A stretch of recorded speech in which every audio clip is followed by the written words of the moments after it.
Mimi nilikwambia nini? Sikukwambia kama kana mwanao ukani.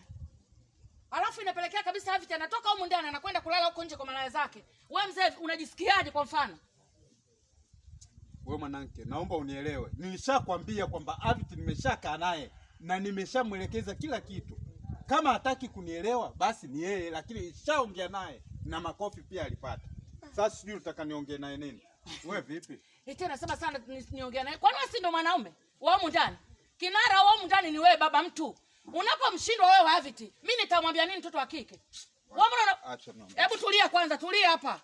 Ina maana mimi ninachokwambia na kiona kitu cha faida, bora kuchukua maskini na kuondoka. Usione mambo ya kiboya wewe mzee wewe. Wewe. Boya mimi. Wewe. Yaani inapelekea kabisa kunipiga mimi Haviti. Wewe. Unanipiga mimi?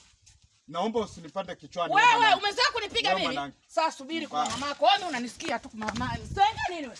Nakufuata ndani kwa babako utaona wewe.